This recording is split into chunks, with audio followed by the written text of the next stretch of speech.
Hello, this is Jen Rubin, and this is Jen Rubin's Green Room. Today we have a guest who's going to help us unravel a lot of confusing information we're getting about the state of Israel. There is always controversy involving Israel, whether it's involving Iran, whether it's involving the Palestinians, whether it's involving the religious community in Israel. But it seems of late that things have gotten even more complex and confusing. There is a constitutional crisis ongoing there that in some respects bears resemblance to the right-wing movements we have seen in the United States. They're heavily influenced by the religious right, but in other respects it's uniquely Israeli. And of late there have been enormous demonstrations, unlike anything that Israel has seen in its recent past. And those demonstrations have been directed towards the Netanyahu government, which has pushed through at least one so-called judicial reform. And we'll talk about whether that's really a reform or not. And the country has exploded, quite frankly. There's been a broad coalition of groups, business, secular Jews, religious Jews, who have come together week after week for over 30 weeks now in protest of this effort to what the government says would be increasing democracy, but which they quite, I think, correctly feel would be an effort to subdue the judiciary and make them subservient to this right-wing government. So to explain all of that and more is someone who has had decades of experience in Israel and the Middle East, Dennis Ross. Dennis was a special envoy to the Middle East. He has served in Republican administrations and Democratic administrations. So, Dennis, welcome to the show. Really good to be with you. Thanks for having me. My pleasure. The Middle East is always an interesting place, and it's gotten to be more interesting of late. Let's start with what is happening in Israel in terms of its domestic judicial reform. Could you explain to our listeners essentially what the issue is and why there has been such a civil, really uproar over the plan that the government has forced through? So there really are two different sides to this, as you might imagine. The government represents a group that obviously people are aware of.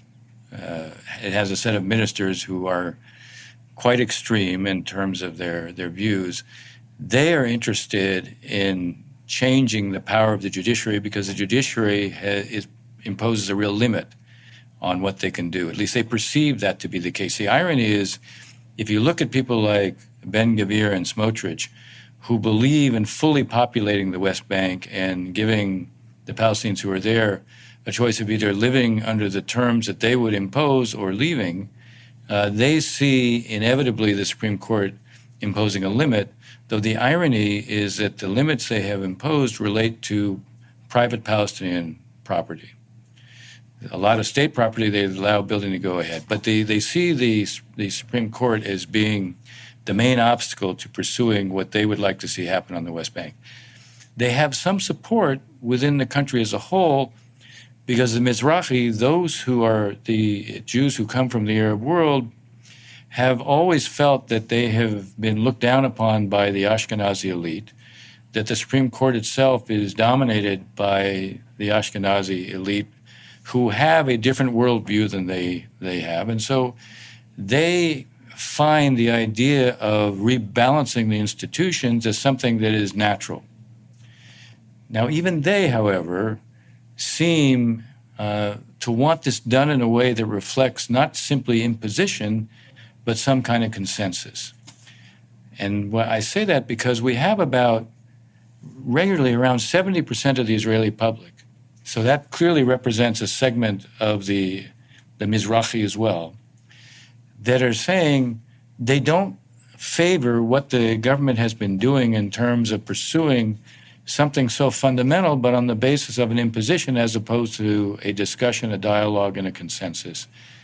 Now, of that 70%, there's at least half of the country that feels this is a fundamental threat to democracy. Israel has a separation of powers, but it's not like us because they're a parliamentary system. There is no difference between the executive branch and the parliament The prime minister is the head of a coalition. So long as he's the head of a coalition, he has, by definition, a majority within the Knesset. So whatever he wants means he'll get through the Knesset. So the only break on executive power is the Supreme Court. And what you see is an unbelievable cross-section of Israel out there demonstrating. Anyone who thinks that Israel doesn't have a democratic ethos isn't paying attention. We have seen now 31 weeks where up to even 5% of the entire population is out there demonstrating. If you go to the demonstrations, you'll see every segment of society is represented. Every demographic is represented. You have people who never, ever would have dreamed that they would be at a demonstration. They are at demonstrations because they believe the fate of Israel's democracy and its fundamental democratic identity is at stake. So you have a polarization, to be sure, but it's very clear that a majority of Israelis think the way the government has gone about this is wrong. And it's reflected also in the polling, even as it relates to if you had elections today, what would the elections produce? If you look at the last decade in Israel, we've had new parties emerge, but they're always within the blocks. They never move the needle between the blocks. Now there's a very big, significant move from what would be the governing coalition to the opposition. So that's significant, and obviously I think it affects some of the choices that the Prime Minister of Israel is making. Now, as some listeners may understand, the government can stay in power so long as it has the confidence of the entire coalition. So they don't have to have elections until many years from now, right. Even if there is this tumult, even if there is this uproar. And it seems as though the prime minister has decided simply to gut it out, to force this issue. Can you explain a little bit of what his thinking is? And at the same time, the specific issue that he pushed through was a measure to, it's a little complicated, but to disempower the judiciary from considering the reasonableness of a government action. In the United States, quite frankly, we have a similar concept under due process that it has to pass a reasonableness test. A reasonable person would understand the rationale for doing that. The government doesn't want the judiciary to have that branch, presumably because they think that they will be accused of doing unreasonable things. So explain a little bit about why the prime minister is so dogged in his pursuit of this, and whether we're going to stop at this relatively technical change or whether he really intends to go back for another bite and another bite with some more extreme measures. Clearly, there are those in Israel who are convinced that even if he's saying he doesn't intend to go beyond one more of the provisions. There were 4 provisions to start with in this. Some call it a reform, others call it an overhaul. The 4 provisions were removing the reasonableness standard, as you said. The second element of it was that you would have a judge's selection committee changed in terms of its makeup. Currently, it has 9 people on it, 3 of whom come from the Supreme Court, 2 of whom come from the Bar Association, and the remainder come from the government and the opposition. And the initial proposal on that was to give the governing coalition a majority, a built-in majority. Presently, to appoint a judge, you have to have 7 of 9 to be selected. So the argument that, that those in the government have made is that you're giving the Supreme Court a built-in veto because you have 3 there. Now, that assumes those 3 will always agree, which isn't necessarily the case, but that was the argument they made. What the Prime Minister is saying is the other provisions beyond the Judges Selection Committee, one which is just a sheer override, with a narrow majority of 61, which would produce majoritarian rule, the Knesset could override any decision by the Supreme Court. That, he says, we're not going to legislate, that's gone. There was another provision which was to put in every ministry, to allow the legal advisor in every ministry to be appointed by the minister and in effect to be answerable to the minister. Currently, the legal advisors in the ministries are appointed by the Civil Service Commission, and they're answerable not to the minister, but to the Attorney General. The Attorney General is traditionally a nonpartisan position. So this is to politicize the legal advisors, which the people over there will say, but that's the way you have it. And it's true, it's the way we have it. But we also have a constitution. We also have a separation of powers. So we're a different system than they are. Now, that provision and the provision on just a narrow override, Prime Minister Netanyahu is saying those are gone. We're not going to legislate those. What he is saying is that when the winter session of the Knesset comes, he will still go ahead with the Judicial Selection Committee, although he is also putting out that it will not be the proposal that they originally made, which would have given the government an automatic majority. He seems to be willing to embrace another proposal that would give an equal number to the government and to the opposition of appointees on the Judges Selection Committee. Now, on the one hand, that sounds like it's perfectly balanced, which is true. But if they're completely polarized, how do you ever get a decision made? So that's a question I think that still would have to be answered. On the reasonableness standard, I believe that the reason he decided to go ahead with it was he was being very much pressed by the Minister of Justice, Yariv Levin, and by his ministers Ben-Gvir and Smotrich, that he had to get something done on the judicial reform during this summer session. Now, Netanyahu understood that in the dialogue that was taking place under the auspices of President Herzog, there was, in fact, a point where there was an agreement that the opposition was prepared to agree on the criteria that would limit the scope of how the reasonable standard could be applied and to what issues it could be applied. And the interesting thing is there was an agreement between the opposition and between the government representatives, but the opposition said, we'll do that provided you will pursue none of the other three provisions for the remainder of your term. Now, there was a discussion till the last minute where there was a compromise that was laid out where the opposition said, okay, instead of till the end of your term, we'll do it for 15 months. You won't introduce any of the other provisions. And the government said, no, maximum 5 months. There's this extraordinary moment before the vote where the Minister of Defense is, Yoav Gallant is sort of saying to the Minister of Justice, Yariv Levin, he's saying, you got to give me something. And Yariv Levin is saying no, and Bibi is sitting between them, and he's not saying a word. And I think that was very revealing. I think Levin, Smotrich, and Ben-Gvir pretty much threatened, if you accept this compromise, if you go beyond the 5 months, we will bring down the government.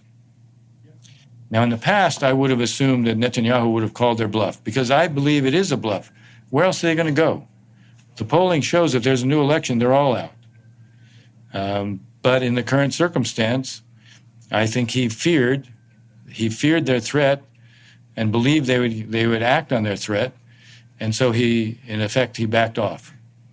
And he's gone on since that time. As you know, he's been giving lots of interviews here to try to minimize the significance of this, says it's not going to change anything. He's no longer going to do the override provision. He's not going to politicize the legal advisor appointments. You'll still see something on the Judges Selection Committee because that was actually the provision most important to Levin. But even that one seems to have been scaled back somewhat. I mean, in a lot of ways you could say, for all the frustration of the opposition, they've clearly had an effect. First, there was a pause, and even now, we know at least two of these provisions are unlikely to be pursued, and there's also been some scaling back even of this one. But the opposition, and this gets to what you were asking at the outset, the opposition doesn't believe him. They think if he gets this done, he'll still end up pursuing the others. This is such an unusual situation because we're so used to seeing Netanyahu as such a strong leader, as the guy who is driving the coalition and not the coalition driving him. How has that dynamic changed so dramatically? Is it age? Is it the strength and the extreme politics of his coalition partners? Why is he not driving this train? Why are they? I think there are two elements that explain it to me. First, in every government he was in before, he always had people to his left and his right, and it gave him an enormous capacity to maneuver, and to be fair, he's a master of it, and he always has been a master of it. Now he has no maneuver because he's to the left of his coalition. Now, why does he have this coalition? Because the center-left boycotted a government that he would head. Because he's under trial, and they say, you're under trial. How can you be a prime minister part-time when you're under trial? And so, if you suspend yourself, that's one thing, but so long as you're there, we won't join you. Well, that left him, he could only form a government with the religious and with, this is a kind of interesting misnomer, the religious Zionist party. These basically are people who are, followers originally of Meir Kahane. They were always seen as fringe elements in Israel. Yitzhak Shamir, who was obviously Likud, and I would even say on the right side of Likud, when Meir Kahane would speak in the Knesset, he would leave because he said he's outside, he's basically outside the pale. So Bibi couldn't have a government without them, and they're quite ideological. And so it's harder to maneuver with them given the nature of their ideology. If they threaten to bring the government down, even though you and I might say, okay, but isn't that really a bluff? Because where else do they have to go? Part of his concern, I think, is they're so much true believers in their ideology that they'll follow through on the threat. Having said that, if you ask me if there's a breakthrough with the Saudis and then he has a choice between them leaving the government and doing the breakthrough, he'll do the breakthrough. Because this, for him, is something he's believed in for a long time. He's always wanted to show he could achieve what others couldn't achieve. This would, in a sense, be full vindication of that. So while, in my mind, he wasn't prepared to break the government at this point over the reasonableness standard, he would be if there's a breakthrough with the Saudis. And we're going to get to the Saudis in just a minute, but just to tie this issue up, the Supreme Court has announced, my understanding is, that they're then going to consider the reasonableness change itself. So the Supreme Court is going to rule on that. And the Prime Minister has refused to say that he would abide by their decision. In the United States, if a president announces, I'm not going to follow the Supreme Court, that would be a constitutional brouhaha. Right. And frankly, even former President Trump never went that far. How does that translate in the Israeli context? I think we would see a response that would dwarf everything we've seen to date. Wow. It would be a constitutional crisis, even though they don't have a constitution. It would raise questions about would different institutions, especially in the security establishment, would they abide by directives from their prime minister at that point? I think it opens up not just a can of worms, it opens up basic questions, and I think we would very likely see a general strike called. It was the threat of a general strike which led Prime Minister Netanyahu to call for a pause and to go to the discussions at the president's house to begin with. So, there is probably a little bit of a game of chicken going on right now.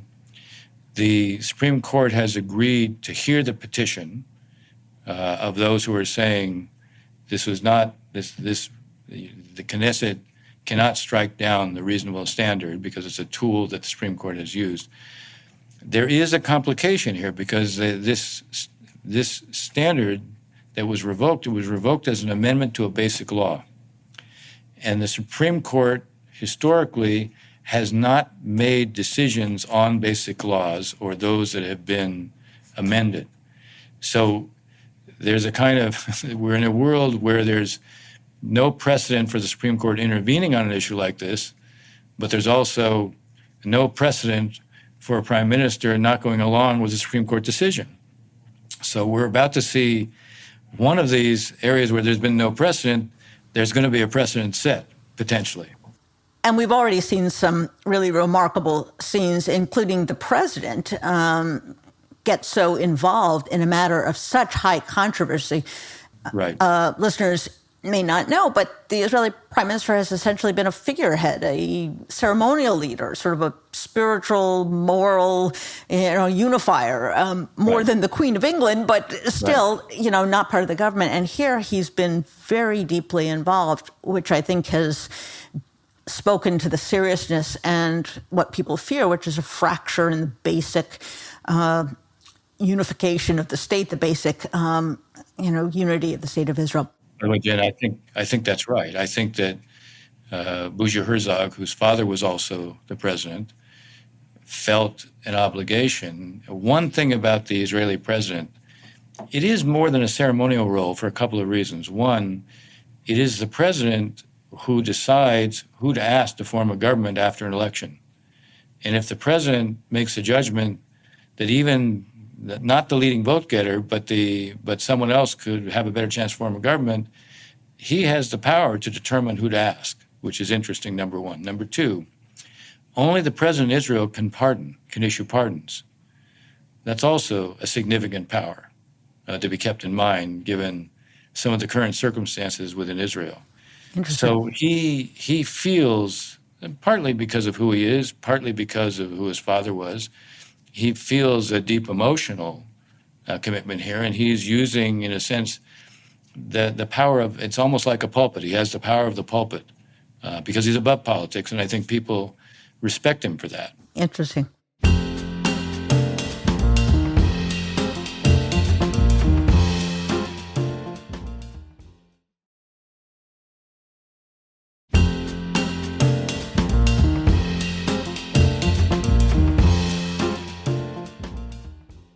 So let's talk about the Saudis.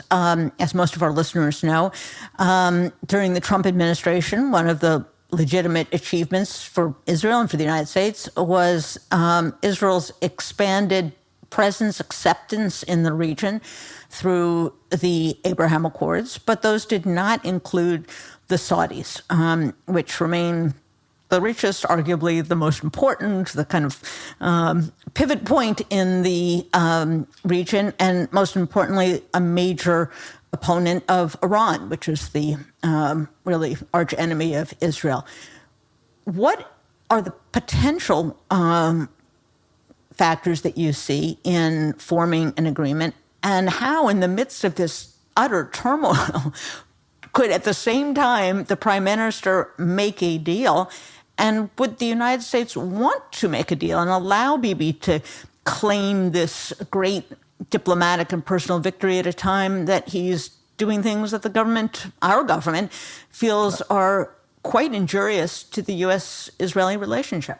Right. Well, I think, again, we have to kind of put in context what it would mean if the Saudis were to do this. The king is the custodian of the two holy mosques. They are the most significant Sunni Arab state.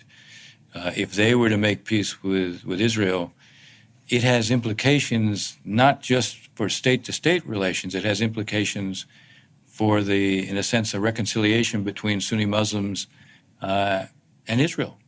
So the religious content or character of this conflict, which is, even if people like me have always tried to say, no, this is a national conflict, not a religious conflict, because a religious conflict you can't solve, suddenly you take the religious, not completely, because Iran and others will still be opposed, but they'd be opposed regardless. You're really taking the religious content out of the Arab-Israeli conflict. Now, that's huge. That is really a huge development. And it will mean countries like Malaysia and Indonesia, that are the largest Muslim majority countries in the world, they would very likely follow along. But one of the reasons they would also likely follow along is because the Saudis will feel a need to get something done for the Palestinians.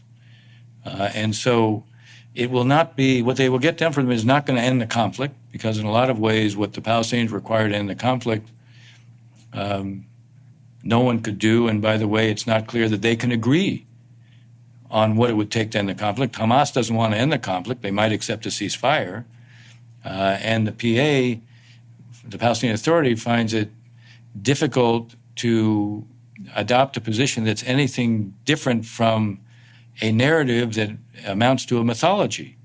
So you don't one of the things you never do when you're negotiating is you don't reconcile mythologies. You don't ask people to give them up, but you ask them to make adjustments in light of them. So the Palestinians are incapable of giving up the mythology, which means you can't end the conflict at this point. But you can probably do things that transforms the nature of the conflict. You can do things that ends the kind of complete diplomatic stalemate and puts you back on a path where something could be done to resolve it. What would that look like? Well, I think it's a variety of things. The Saudis will certainly want to do something as it relates to showing that they stopped annexation. One can certainly anticipate that there wouldn't be further expansion of Israeli territorial control. You can certainly see something done on issues of territorial contiguity. There will be an economic package for sure that will be designed to really make life different and better for Palestinians. It'll be some mix of things that, as I said, are not going to end the conflict, but they can begin to transform it. They can do more to empower the Palestinian Authority.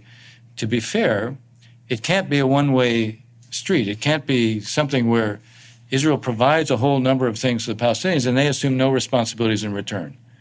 There will have to be reform on the Palestinian side. One of the reasons that the Palestinian security forces have not been acting is because the PA has become so corrupt and so illegitimate, they're not prepared to go do anything. So if you're offering a series of moves, there's also has to be the assumption of responsibility, and it's going to require reform. We've seen it before. In 2007, when the Bush administration went to Mahmoud Abbas, Abu Mazen, and basically with all the donors and said, we are prepared to provide more to you, but we're also prepared to cut you off unless you appoint Salam Fayyad as the prime minister and you empower him to clean everything up. We've seen it before. At that point, by the way, Fatah had very little credibility because they had just lost Gaza. And something like that's going to be required again as part of a whole package. But that, again, reminds you, you're getting a kind of two-way street of Israelis and Palestinians making adjustments. Now, the adjustments on the Israeli side will be way too much for Ben-Gvir and Smotrich. That's why it would break the government. So you have this interesting irony that the prime minister will be prepared for the sake of this, which is a historic breakthrough, to do things that will break this government. And it gets back to your question from the administration standpoint. The net result of this will be you will see a change in the Israeli government. Either under those circumstances, some of the opposition might join him, or he might choose to go to elections on the basis of saying, okay, look, I just produced a breakthrough. So either way, I think you will see this government won't survive a breakthrough. And again, from the Biden administration standpoint, they will be producing a geopolitical change. Not only are you taking the religious content out of the Arab-Israeli conflict, not only are you likely to get the Palestinian issue off of complete stalemate and hopelessness, but they're going to get something in return from the Saudis as it relates to China. You're not going to see, there's some talk about using Chinese currency to pay for Saudi oil. That'll be gone. The dollar will remain, the source of the sale of oil for the Saudis. I think you will likely see their commercial relationship with China will still exist, but the high-tech areas will fundamentally change in terms of what they'll do and what they won't do. Now, in return for that, they're going to get a security guarantee from us, but that also sends a really interesting message if you think about it. The perception in the region has been we're leaving the region, which is why everybody has to hedge their bets. The minute we make a security guarantee, suddenly it says, you know what? They're not leaving the region. That changes this impulse to move towards hedging of bets. So this is when I look around the globe and I say, where could you have a geopolitical game changer? This is actually a geopolitical game changer. Yes, in Ukraine you could have a geopolitical game changer, but that requires success. And I think Ukraine is going to need more in terms of things like air power to be able to produce the kind of breakthroughs that might change Putin's calculus. Putin still thinks he will outlast everyone. And the cost to Russia have to go up for him to begin to look for a way out. So I just draw that as a comparison. Here, there's a real potential for a geopolitical game changer. Ukraine is the one other place where you could see it, but at this point, it's still a stretch. The irony, of course, is I don't know how many administrations have been trying to disengage from the Middle East because they considered it hopeless. It was a diplomatic, cul-de-sac, and they wanted to pivot to Asia. They wanted to pivot, anywhere. And now perhaps that might be a place where, as you say, a very significant diplomatic realignment. And the irony being that a international agreement might in turn affect domestic policy in a way that Americans would like, because we like to have a partner that has democratic values, that reflects those values. So it is really a stunning turn of events in many respects. It is. Yeah. It is, But I would also put it in a context. The context is also competition with China, a long-term competition with China. If the U.S. wasn't prepared to do this, because one of the elements is clearly going to be the development of the Saudi nuclear industry, and the Saudis turn to the Chinese for this, then you're really transforming things in a way that dramatically enhances Chinese power. So there are multiple dimensions to this, and yet it also is a reminder that the U.S., given all of its own domestic polarization, is likely still capable of doing something that could be a geopolitical game changer, and that's also a very useful signal to send internationally. It strikes me that Biden, who of course was the vice president during the Obama administration, learned some important lessons from really, I think, a low point in U.S.-Israeli relations in terms of not antagonizing the same prime minister publicly, in terms of working quietly behind the scenes. How would you evaluate this administration's effectiveness in dealing with Israel? At times, the president has been more critical than other presidents of the change in the judicial structure. He's cautioned in favor of consensus, which is kind of a buzzword for go negotiate with the opposition. But you haven't seen a level of animosity that we saw during the Obama administration. How do you evaluate that? The way I evaluate it is that I think that Biden has a deep emotional attachment to Israel. And he created a connection with the Israeli public. One of the things that President Obama didn't do was create that emotional connection with the Israeli public. The Israeli public always wants to know that somehow an American president gets their predicament, understands the nature of the region, understands that those who threaten it aren't interested in compromise, understands that Israel has always been beleaguered, and in a sense is attuned to that. For President Biden, that's just part of who he is. That's been part of his makeup because of his long association and connection with Israel, having made his first trip there when he was 29 years old as a young senator. He has this kind of deep emotional attachment. Look, he calls himself a Zionist. No American president, and I've done a study of them, in addition to having worked for a number of them, no American president has called himself a Zionist at a time when there are those who want to discredit and delegitimize Israel, who they want to make Zionism an ideology something other than it is. And he's not shy. He's not reluctant to say that about himself. So that created a connection. When he went to Israel and he goes to Yad Vashem and he gets on bended knee, I mean, that for Israelis demonstrated more than anything he could have said that this is someone who understands who we are, what we have faced. So that emotional connection gives him the ability to say some of the things he's said. And it doesn't mean that, the far right in Israel is not going to be critical. Of course they're going to be critical. But it means, again, within the body politic, there's an understanding. And that was something that was never achieved during the Obama administration.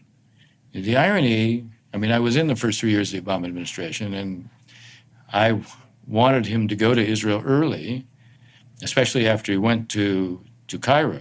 He went to Saudi Arabia and Cairo, but didn't go to Israel.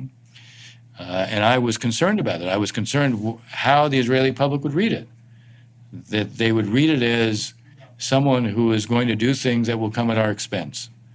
And that wasn't, by the way, that wasn't his intent, but that was the way they read it. He ended up going to Israel early in his second term, in March of 2013. And if you look at the speeches then, they were excellent. Had he gone in June of 2009 and made those statements then, he would have built a relationship with the Israeli public. You know, Israeli prime ministers need to be seen as if they're managing the U.S. relationship well. But they don't need to be seen as if they're managing the U.S. relationship well if the American president is seen as being unreasonable or prepared to make Israel pay a price. Biden, because of who he is, has a kind of built-in credibility because of who he is, and it allows him to say some of the things. And, you know, look, at the end of the day, will he see Prime Minister Netanyahu? Yes, he will see Prime Minister Netanyahu at some point. Well, there's a Yiddish expression, he feels it in his kishkis, in his gut, and that's a fundamental difference.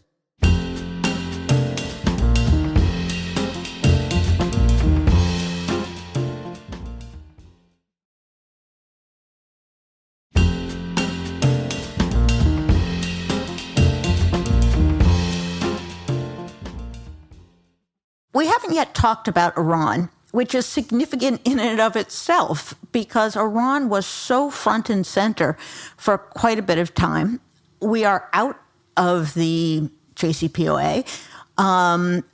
Europeans are nominally in. Iran has gone past the restrictions that were placed in there, but has not gone past the brink, past breakout because of the Israeli deterrence. Are we in kind of a new equilibrium? And tell us a little bit about the status of the regime, which had itself experienced some very dramatic protests and upheaval. Let me start with that first, and then go to the issue of where we are in terms of equilibrium, which, if it's a new equilibrium, it leaves me quite worried. The status of the regime is that it faced last fall with Mahsa Amini and, this young 21-year-old Kurdish woman who is arrested by the religious police, as it were, supposedly the guardians of virtue, and she's killed. And it produced an extraordinary reaction throughout the country. You know, normally there's a wellspring of support for the regime within the rural countryside, but the demonstrations and reactions were everywhere. Countryside, city, more than 100 cities, but also in the countryside. And it was as if the regime had crossed a threshold of just sheer indecency.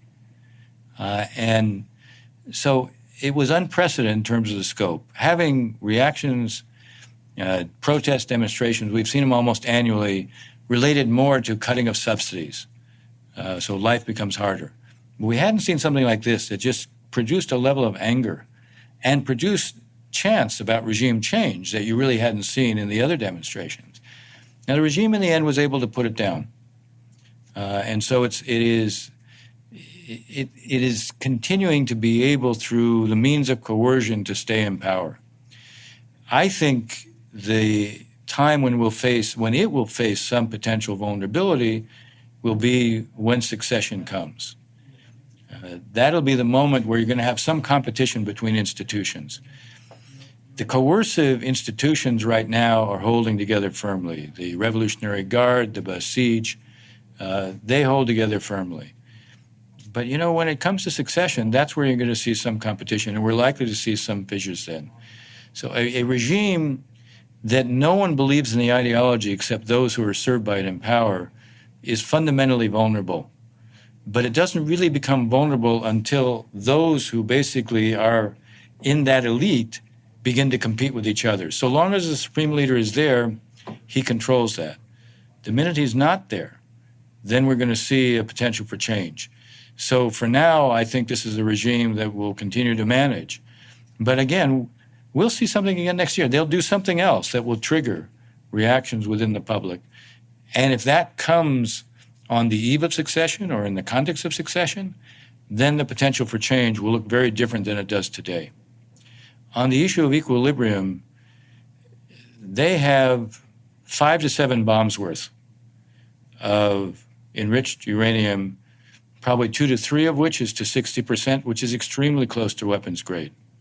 I mean, the truth is you could produce a weapon with 60% enrichment. It would just take you a lot more of the material. So, they have enriched material for which there is no civilian justification. You don't need it for fuel. You don't enrich to that level. And they are hardening their nuclear infrastructure. This is a bad combination because it will put them in a position at some point, certainly in the case of the Israelis, they could lose their military option entirely if they harden enough of the military infrastructure to the point where their ability to inflict damage is profoundly limited. They are developing at Natanz, which is one of their enrichment sites, a site they want to build 100 meters underground. Now, even we will find it difficult to destroy that. It'll take them several years to do it. But the point is, if they get to the point where they pretty much create an infrastructure that's largely invulnerable, then they can basically say, we'll pick and choose the time when we want to have a weapon. I believe the Supreme Leader hasn't made a decision to have a weapon, but he's made a decision to put them in a position where they could have one. And it puts us in a position where something will need to be done beyond what is happening now. Look, I don't believe Israel, doesn't matter who the prime minister is, I don't believe Israel will accept a situation where they face an existential threat, but they've lost a military option to deal with it. The character of Jewish history suggests that's not why Israel exists. And so I believe that we're heading towards a point that will become increasingly dangerous in terms of a potential for conflict, unless something can be done to reverse where the Iranians are, not just to put on hold further advancement of what they're enriching, but also to put on hold what they're doing to harden their infrastructure to create a degree of invulnerability. The administration has tried to negotiate back into the JCPOA. They've had talks. Is there something that we could do to encourage the Iranians? Is the prospect of a Saudi peace deal with Israel motivation for them to perhaps get serious in a negotiating context? What moves them? It seems like they're impervious to our pressure. Yeah, it looks like they don't respond to pressure. They don't respond to inducements. But I think it depends upon the kind of pressure. Go back to 2012 when Prime Minister Netanyahu was at the UN and he had the Wile E. Coyote diagram, of anything above 20%. And, they didn't go above 20%. They didn't go to 20% then. When the administration has gone to them and says, if you go to 90%, we will regard that as an indication you intend to go for a weapon, and you know what the implications of that are. So they're not going to 90%. The problem is where they are. So the issue is, how do you create enough of a threat that they will regard as being significant and make it credible? And there are things you can do. I think we have to change our rhetorical posture. We say all options are on the table. The problem with that is that it's so routinized they don't take it seriously. So you have to say something like they've invested in the nuclear infrastructure for the last 40 years, and if things don't change, they're going to put all of that at risk. Hundreds of billions of dollars investment, they're going to put all that at risk. They need to see that. We are doing exercises now that we haven't done before, and that's good. I would like to see us do exercises where we rehearse air-to-ground operations against hardened targets. That would be a signal as well. The words mean something. At a certain point, we have, I think, again, because we have, I think, threatened them in a way that they took as credible, the attacks against our forces in Syria and Iraq have pretty much stopped for the last 2 months. But I would like to see if they happened again. They have training camps in Iran for all of these proxies that they have in Iraq and Syria. They're armed by them, they're trained by them, advised by them. These training camps, they could be hit in the middle of the night without us admitting that we did it. You don't want to put them in the corner where they have no choice but to respond, but you want them to get the message, we're not fooling around. I think the fact that we're talking about putting some Marines on ships going through the Strait of Hormuz, I think that's an important signal to them. That again, you can push too far, and at a certain point, you're going to provoke us in a way that you don't want to see. They don't want us to fight them. They don't want that. That they've demonstrated over time. Our problem is they don't believe we will. And if we want to deter them, and we want them to understand it's dangerous for them. That what they're doing is ultimately dangerous for them. The last thing I want to see is a war, but I'm concerned that if they remain convinced we'll never do it, it makes the war much more likely, because they will miscalculate. At a certain point, they will, either with us or with the Israelis. By the way, Hezbollah, and they seem to be interpreting what's going on in Israel as a sign of weakness. And Hezbollah is becoming much more provocative in ways we haven't seen Nasrallah since basically 2006 do. At a certain point, he could miscalculate, and we could end up with a war there.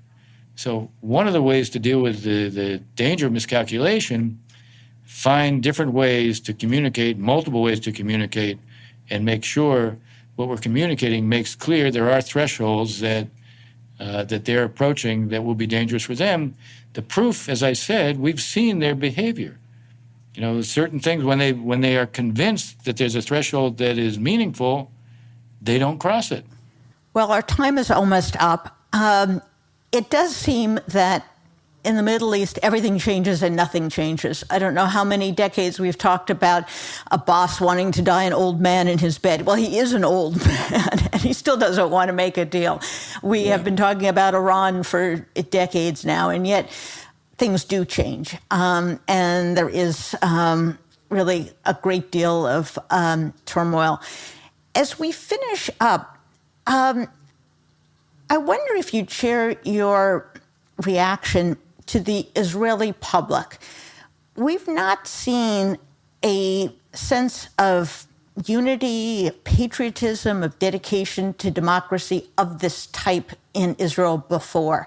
And we've seen lots of other demonstrations about religious rights, about non-religious rights, about the military, non-religious. But we haven't seen something like this. As we finish up, tell me what you think that says about Israelis' long-term commitment to democracy, and really the health of democracy, as we've seen, which has been really endangered around the world. We had our own experience.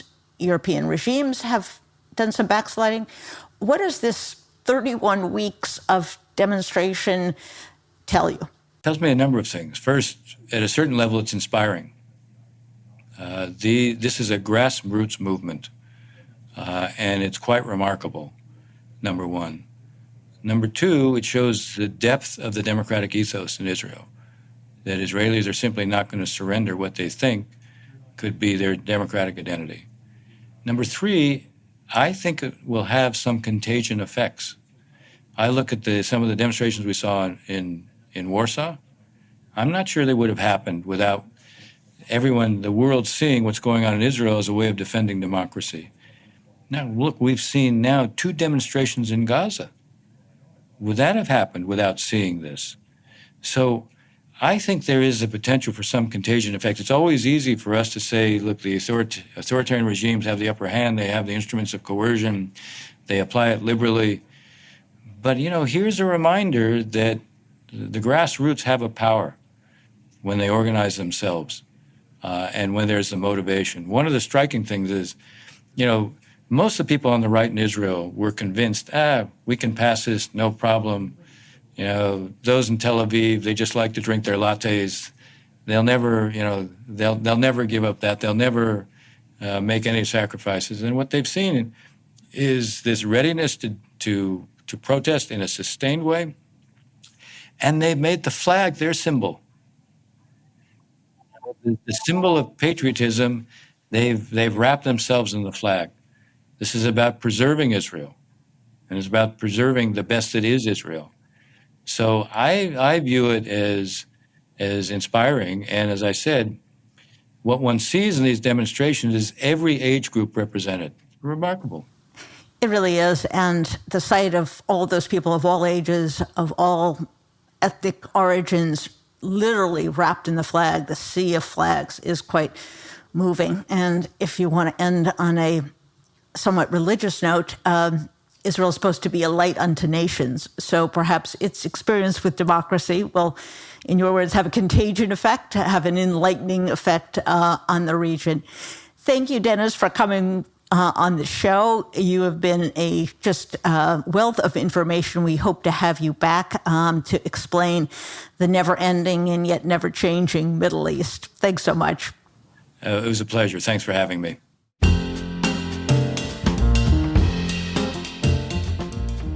And that was Dennis Ross. Wow. Quite a tour of the Middle East, quite a tour of Israel, which is a complicated place. It is a place of contradictions where, as he put it, you have latte-sipping secular Jews who are in Tel Aviv. You have the most religious Jews. You have Jews from around the world. And you have a government that in many respects has lost the moral support of the country. They simply don't have a mechanism, however, to get rid of it unless it implodes from within, which it could. So I think there are lessons to be learned not only about America's ability to influence other democracies, but really America's ability to influence international events that in turn will have a positive effect on democracies. So we'll look for what comes out of any negotiations with the Saudis. We'll look to see what comes out of these judicial reforms. But I think it does include some lessons for all of us as we go through our struggles with democracy, as we have this debate about the role of the judiciary in our system. So much to be considered, much to think about in the future. I look forward to having more guests like Dennis on, and thank you for joining us. Please join us again. If you liked what you heard, if you thought it was interesting, please tell your friends and have them join, listen, follow us on Apple Podcasts, Spotify, or wherever they get their podcasts. Bye-bye.